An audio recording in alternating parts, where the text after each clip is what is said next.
Hello everyone and welcome to Galaxy 89 Cars. Now today I'm taking my Jaguar F-Type V6S over to Brooklands Museum, the world famous Brooklands Museum that used to have the banked circuit, for the Jaguar Centenary event. Now strictly speaking, Jaguar hasn't actually existed for 100 years, it was started in 1945. However, a company, I think it's called SS Swallows, was started in 1922. That company eventually became Jaguar. So this is a celebration of that and the entire history of Jaguar to date. So there's going to be lots of very interesting cars there, including some Le Mans winners and the silk cut Jaguar that I'm sure many of you are aware of. Now this event is hosted, of course, at Brooklands Museum, but it's hosted by and sort of created by the Jaguar Drivers Club, which is the sort of oldest running and most well recognised Jaguar Drivers Club in the UK. I'm hopefully going to be partnering with them today, so one of their team can give you more information of the most important cars at the event, because frankly, while I am an enthusiast and of course I love the brand, I don't know much about the history. Anyway, despite putting so much effort into washing my car yesterday, it has rained a bit, so it's not going to look quite its best, but it's still going to look certainly better than it was. I'm going to set off now, so the next time we meet will be as I'm approaching the event.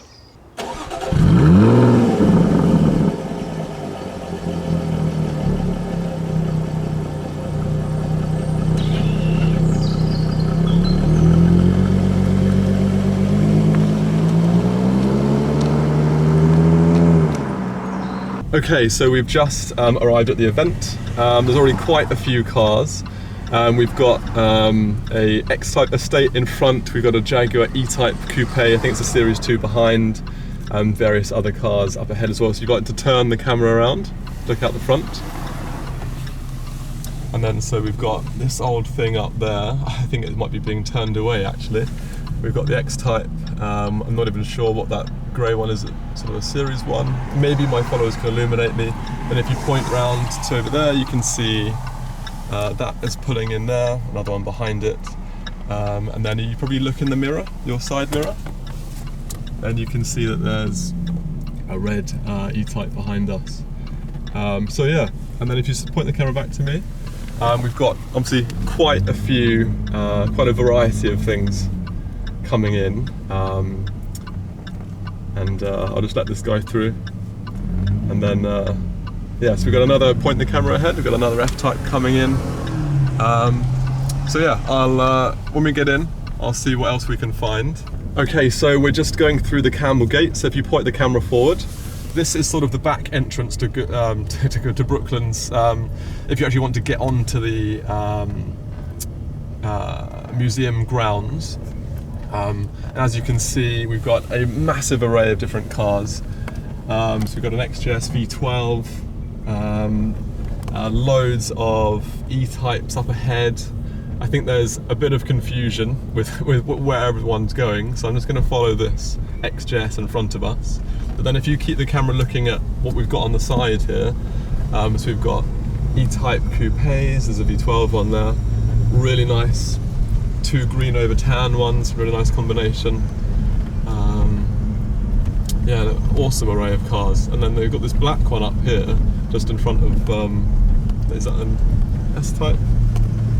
It's very old and no idea what it is, but I'd love to find out more about it.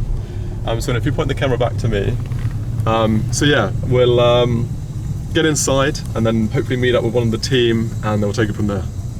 So I've been at the event for probably about an hour now, trying to let things sort of filter through and let the amount of cars build up. Just been speaking to the people at the Jaguar Drivers Club who are happy to join me a little bit later. Obviously it's very busy, they're sort of busy sort of marshalling, people still coming in. So then we'll sort of go through the history of the cars, but while I was sort of standing at the entrance and watching things come in, I noticed a large contingent of E-Types coming in, all sporting Swiss flags. Now this one wasn't, but apparently it's a very early car, apparently it's almost only chassis 2 or something, so it's a very early car. But as you can see, we've got a lot of different Swiss flags around. Now, this is all part of a tour that started in Switzerland. Around about 100 cars. I was speaking to some of the owners. We've got all different types of E-Types here. So they've come all the way from Switzerland en masse to be here, which is pretty amazing, really. We've got a little lightweight, apparently this is a replica, which is also still looks great though. But why I'm walking down here specifically is to see this sort of yellowy one here, and this came all the way from Austria. So yeah, pretty amazing sort of where everyone's sort of come from to be at this event. So I am going to wait until the sort of contact at the Jaguar Drivers Club is ready, and then we'll be able to go through some of the really interesting cars at the entrance. Okay, so I've been joined by Graham, who's a sort of long-time Jaguar dealer, collector, enthusiast. He's going to start off talking about some of the history of these sort of very early Jaguar cars. Okay. Starting with this is one of the earliest SS100s, old number 8, chassis number 8, raced and campaigned in period by Tommy and Elsie Wisdom, ran here at Brooklands. It was probably one of the fastest pre-war cars at Chelsea Walsh. It was then rediscovered back in probably the late 60s, early 70s by David Barber, who was a SS restorer and sort of an aficionado. He put it back to its original look. The car was then purchased by Campbell McLaren, another big Jaguar collector.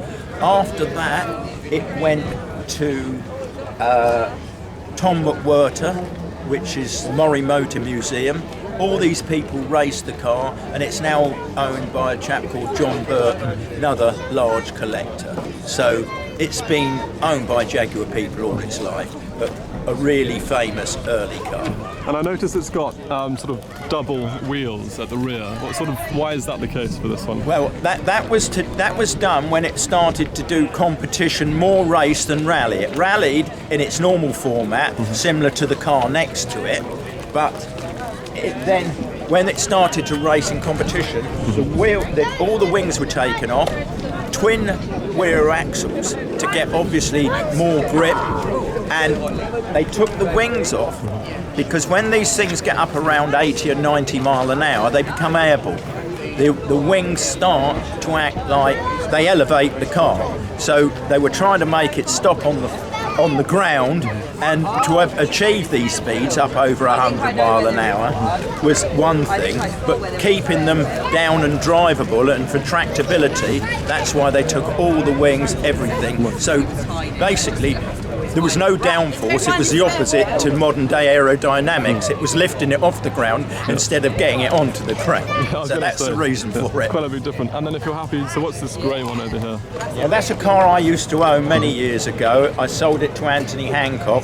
This was E.H. Jacobs' car. They won the 37 Welsh Rally in this, so that's quite an important car. Again, campaign in period alongside number 8, but done extremely well. Again, if you want to walk this way, to let the air out from under the running boards, again, they've chopped the wings to stop it elevating. So you can see, when you look at which you'll probably pick up, but a standard SS100 has complete wings and running board. A lot of them in period went to cycle wings as well to keep them road legal. Okay. But although the look is great with the wings, when you start getting up over 70, 80 mile an hour, you've got an issue with them because they become airborne. You definitely don't want that. No. Moving on, from the 100, they never built the 100 after the war. The SS logo was dropped and the Jaguar logo was used from that point onwards, because obviously the SS was a little bit unsavoury after war period. This car is a 50s 120, NUB 120. This is the car that Ian Appleyard and Pat Appleyard, nee Pat Lyons, Sir William Lyons' daughter, campaigned in period, and this won the Alpine Rally. Now owned by Jaguar, probably the most prestigious XK 120 of all times. And then moving on to the next one. This car, NMK. This is another 120, done a hell of a lot of competition in period, recently restored, real superb car. Run in period by Leslie Wood. Had a lot of rallying success. I think it may have won at Goodwood in period, but raced and rallied extensively in the early 50s. It's amazing to think a car like this was rallying. And then you've got this one, which is mine, which is OVT, which was never rallied but only ever raced in period. It won at Silverstone. It was about 7th, I think, in the 9 hour at Goodwood by a chap called Jim Swift, who was a really famous sort of just post-war competition driver. He was part of the early part of the BRDC, the British Racing Drivers Club, and all the vents, everything to get the heat away around the wheels is all exactly as it was in period. He developed this car, but the reason for the vents and everything is just purely to keep the braking and the heat away. And it was one of the early Jaguars from a privateer that done extremely well in period, and he pretty much took it right through till about 53 or 54. Then it's changed hands over the years, got put back more into a road use. Then it was bought by JD Classics back in about I don't know, probably 10 or 12 years ago. They restored it. It ran at Goodwood in 2015 and won the Ford Water Trophy, so it was straight back at the front. But all three of them are all well documented in a book by Dr. James Fraser, Jaguar XKs in Competition. So yeah, they're quite unique, these three. There is other 120s with similar history and period history. So from the SS, this was Jaguar's start. Then it went on to the C-Type, which you'll find here, and John will probably talk you through those. Then into the D-Types, then massive Jaguar victorious wins over. This was getting on the map by the 120s who were on the map, well and truly.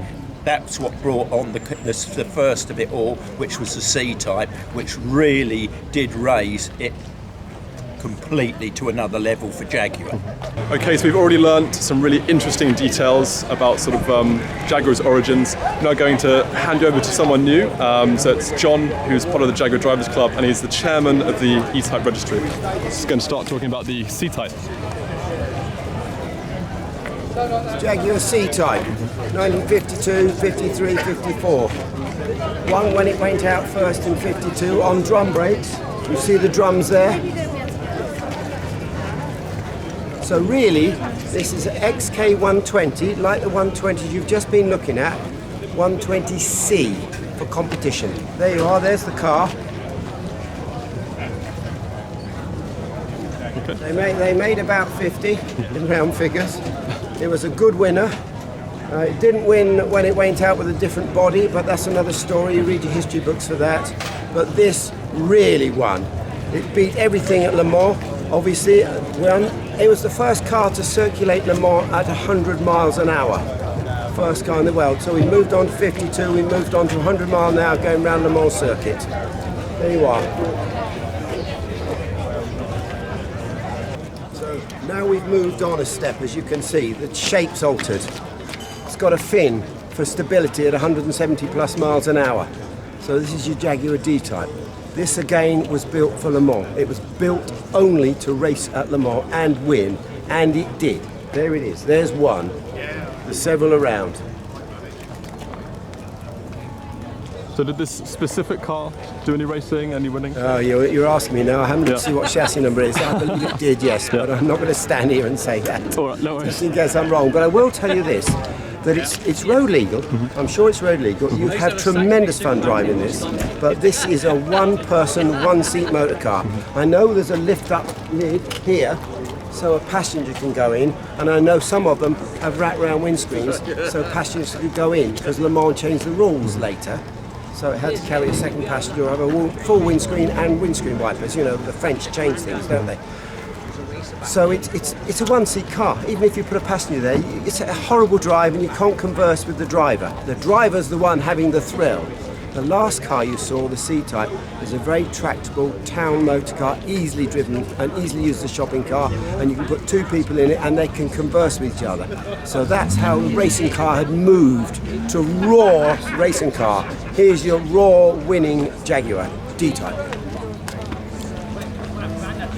So we've moved on again. We've moved on from the middle of the 50s to the 60s. 61, Jaguar E-Type. This is a tractable car. This is a two-seat car. It was a race car right when it's new, but they raced them with bumpers, believe it or not, originally. Obviously the racing boys took the passenger seat out, the bumpers off, lightened it and lightened it.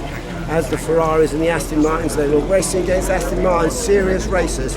So Jaguar had to up their game. But this was basically a brand new car, straight out of the showroom, taking the racetrack, and this one won its first race and won the first E-Type race in the world. Oh, wow. So there you are. It's a pretty serious car then. ECT 400, yeah. So now we've moved on again. Racing got serious for Jaguar, and you couldn't race a standard E-Type even if you took the bumpers off it.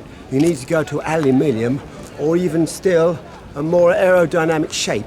This is the aerodynamic shape. You'll notice it's obviously slightly wider down the sides for the bigger wheels, yes. You'll notice the flycatcher on the windscreen, yes. You'll notice the whole roof has changed shape because this is more aerodynamic. You'll notice the windscreen's moved further forward, aerodynamics again. Dr. Klatt, he worked it out. He realised the shape wasn't perfect for sliding through the air. This is your improvement. It's got a bigger engine, It's got a more powerful engine, and it's got bigger wheels, bigger brakes.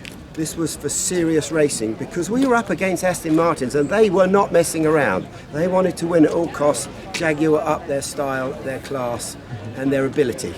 Jaguar built 13 lightweight E-Types. This is not a lightweight, this is a low drag car, hence the reason why the stern, back end of the car, is also a different shape. I can't find a lightweight to show you, but it's very similar, and it's aluminium again, like this. They even had aluminium engine blocks, everything, and they used a German gearbox, a ZF gearbox. Okay, so here we are now, a red Series 3 V12 E-Type. So all the E-Types you've seen earlier, 6 cylinders, 3.8, 4.2, basically the same engine. This engine is totally different. This is a V12. Very smooth, very tractable, very powerful. For its day, it may not be today, but for its day it was a beautiful car. It did 0 to 150 almost in the same gear. You could start it in top gear. Yes, turn the starter motor, turn the key, hold on to the key. The starter motor will drive the car down the road, the engine will pick up, and 5 minutes later you're touching almost 150. Luxury, leather luxury, lovely roof, comfort, and it's a British sports car, V12. £3,000 when it was new. Beat that.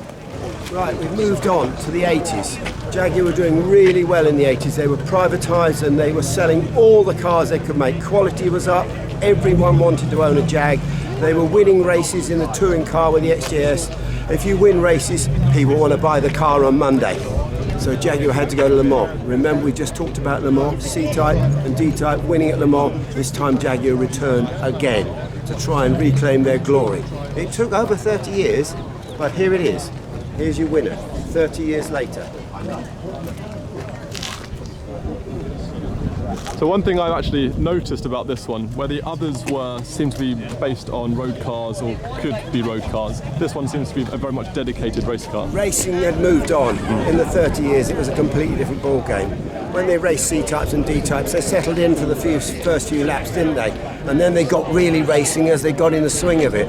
This, the minute the flag dropped, they were racing 10 tenths for 24 hours. Everything breaks at Le Mans, and if it doesn't break, it survives, and if it survives, it wins. Even this car broke, they lost third gear, but it was powerful enough to carry around in fourth gear and win the race, still win. Yeah, and it went in the pits for refuel and driver change and came out the pits in fourth gear, which is a 200-mile-an-hour gear, and they managed to get the clutch to hold together to the end to pull away, let your foot right off the end of the pit straight, yeah, and then they were away again, pulling off. This now, remember, we've moved on. We're not 6 cylinders anymore, we're V12. Jaguar needed an engine for America. In the 60s, late 60s, they were looking for a new engine. They couldn't build a V8 because America's full of V8s. And Jaguar sold 75% of their production to America. So Sir William Lyons said, we'll have a V12. We'll be the only production car company in the world, other than a couple of expensive Italian cars, that make a V12. This is an affordable V12 engine. This is your V12 engine out of your V12 Saloon and out of your V12 E-Type. It's basically exactly the same engine. Obviously this is a bit breathed on to get 700 horsepower. There you have it. We won. We beat everything in the world at Le Mans in this car. Silk Cut, sponsored Wilkinshaw. Tom Wilkinshaw, canny Scotsman, hard-working Scotsman. Knew how to treat his drivers, knew how to race the XJS. Touring car, moved on to this. So John Egan was very happy for him to run the team, and he produced the result we needed. He said it would take 3 years, and it took us 3 years, but we won 88. I did mention 2 moments ago that Tom Wilkinshaw built the XJS racing team for touring car racing. Here we are. One XJS touring car. So he approached the factory and said, I want to go racing, Jaguar, you should be racing again. And so John Egan said, well, he was just John Egan then, remember. John Egan said, we've got no money. We're not going racing, we're building cars. Our job is to build cars, sell cars, make money. It's not to go racing yet. Tom said, well, if you give me some cars, I'll race. So they said, well, if you come first, I'll pay you full price, £300,000 or whatever it was. If you come second, I'll give you 2/3 of that, 200,000. But if you come third, I'll only give you 100,000. But if you don't come in any position at all, I won't give you a penny, Tom. I'll give you the 3 cars, there's one of them. So Tom took the 3 cars, took all the interiors out, threw them away, burnt them, just stripped it down to a bare car, off he went. Tom Wilkinshaw. There's his name on the side with Win Percy. He may have been the team leader, but he was also a very good racing driver. Tom Wilson. Raced the cars. The Germans were really pleased to see us. BMW were bored winning everything, but they said, you're not going to win, but it's lovely. Welcome, welcome, Jaguar. Nice to see you. Please come racing with the BMWs. We'll show you how to race. Well, unfortunately, they didn't. Jaguar showed BMW how to win, and BMW had to follow Jaguar everywhere. So did all the others, and here's a winning car from Tom Wilkinshaw. XJS, standard V12, this again is the V12 engine I mentioned earlier. This is more standard because it's not a Le Mans 24-hour racing car. When it was all over, when Tom had won it many times, won the trophy many times, and we thought we'd move on to racing Le Mans, as I showed you earlier, Group C cars, then the Australians phoned us up and said, would you like to come to Bathurst and bring some XJSs out and give us a demonstration run? And Tom said, well, we haven't run the cars for a few years and we don't know where they'll start, but yeah, sure. We'll get the oil change and start them up and fly them out or ship them out to Australia, and we'll go down Conrod Strait at Bathurst. Yeah, we'd love to come out. So they went out there, the Australians got a surprise, so did their Holdens.